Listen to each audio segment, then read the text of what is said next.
Hey there and welcome back. You're watching part 4 in a video series that I made in which I'm presenting to you the content of my essay Deconstructing the Human Condition. In this episode I'm going to read to you a section from chapter 3, which is about human perception. Again, I'm not starting at the start of the text, I'm simply diving into it somewhere, and here goes. We employ our eyesight to look, but what do we really see? When compared to many of our fellow animal species in the natural kingdoms on our planet, to all intents and purposes, we humans would be virtually blind. The first eagle or owl that comes along will beat you in the race to find quarry in terms of acuity of vision and seeing in the dark. A common housefly can tell you a thing or two about its near 360-degree peripheral vision.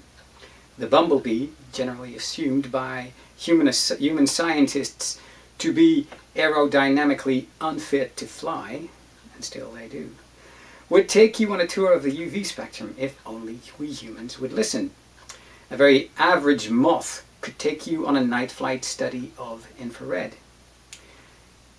To put that question about what we humans really see into perspective, you are invited to consider the notion that the average human visual window of visible light, which is a blend of red, orange, yellow, green, blue indigo and violet light, hovering between 450 to 750 terahertz, is wedged into a very tight section of known light frequencies on the electromagnetic spectrum, with ultraviolet and infrared marking off the nearest upper and lower bands, into and beyond which human vision does not penetrate without the assistive technology of advanced optics like thermal imagers and near-infrared light amplifiers.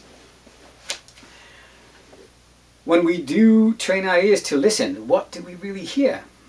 A measly 20 Hz to 20,000 Hz detection scope will be met with incredulously hooting laughter in the bat cave. A humble fruit bat finds its way through the night sky virtually by echolocation alone. Measured in intervals of milliseconds, the bat emits sound bursts ranging in frequency from 40,000 Hz to 160,000 Hz, and navigates by interpreting the echoes of hard and soft objects in its flight path to construct a mental map of its nocturnal surroundings. We humans have employed a desperately crude version of echolocation by the name of sonar on our naval, submarine and surface fleets since the opening decades of the 20th century in the Christian calendar.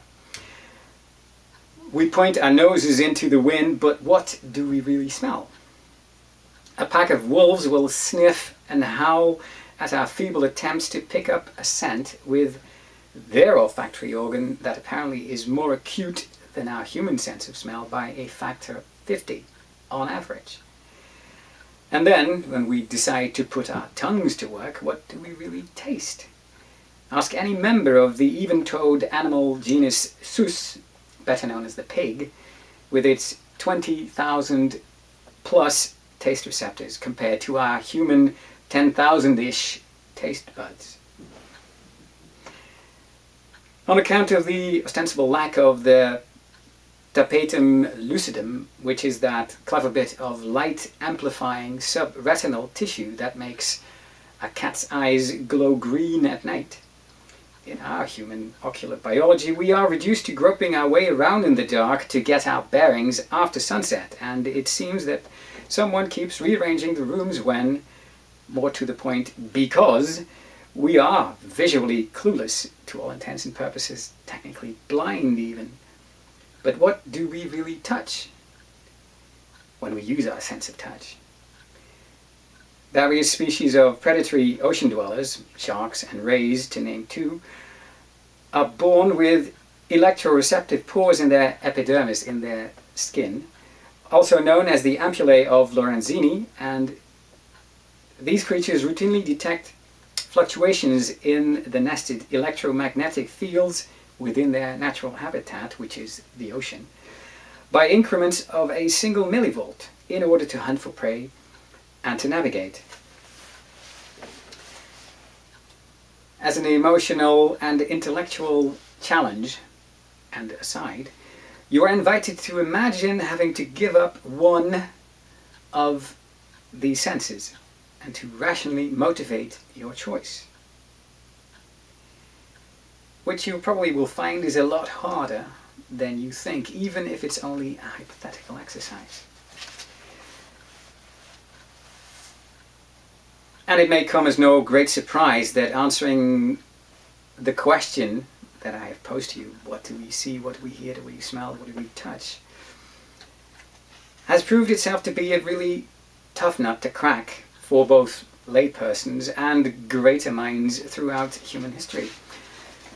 There is one school of thought in particular, empiricism, that has devoted itself completely to the study of empirical experience as the key to understanding reality.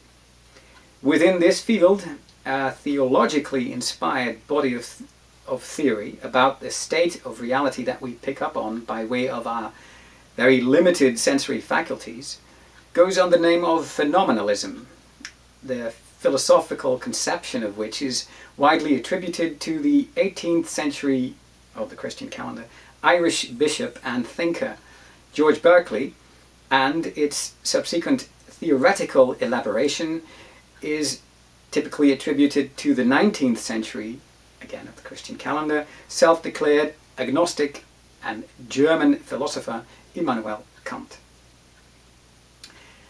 The long and short of phenomenalism boils down to the view that even if a noumenal, which is an ideal sort of non-substance, so it's largely shape without matter, a state of non-materiality, as it were, is the extra sensory nature of reality, according to phenomenalism. The human mind is nevertheless demonstrably capable of phenomenal, which is linked to subjects, and in that sense, subjective sense perception. And thus, according to phenomenalists, the odds are stacked highly in favor of the circumstance that the fruits of our flawed senses actually have continued material actuality, even if exclusively to each of our individual minds. In other words, according to the phenomenalist position, a random tree falling down somewhere in a random forest on our planet will make a crashing noise, even when there is no human around to actually hear the crashing noise.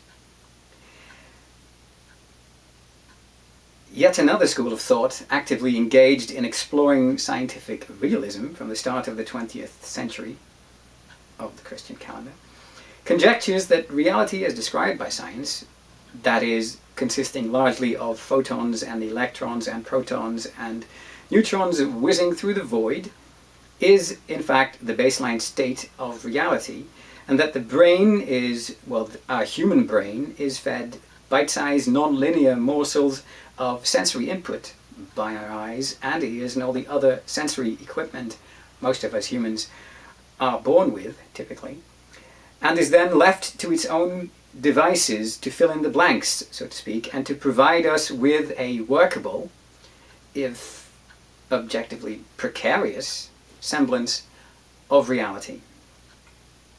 A well-established psychological school of thought, further explaining or complicating, depending on how you wish to look at it, human perception is the Gestalt principle. Gestalt being a German word roughly indicating form, first introduced towards the close of the 19th century and doctrinally formalized during the opening decades of the 20th century, again, of the Christian calendar, by the Berlin School of Experimental Psychology. Gestaltism, at its core, theorizes that the human mind has a tendency to see things not as they are, but rather as it believes them to be. In other words, we construct a generalized picture of reality in our minds at the expense of crucial details, constantly adapting and correcting our mental image of the world to what we expect it to be. So this is an extract of chapter 3 of my essay. It's about human perception. Again, you can find the full text on my WordPress blog, which is erikvanderpoel.wordpress.com. I hope you enjoyed it. If you did, please like it, subscribe to my channel. If you have questions, comments, please leave them in the comment section. For now, thank you for watching. I hope I will see you again soon. My name is Erik van der Poel. Bye-bye.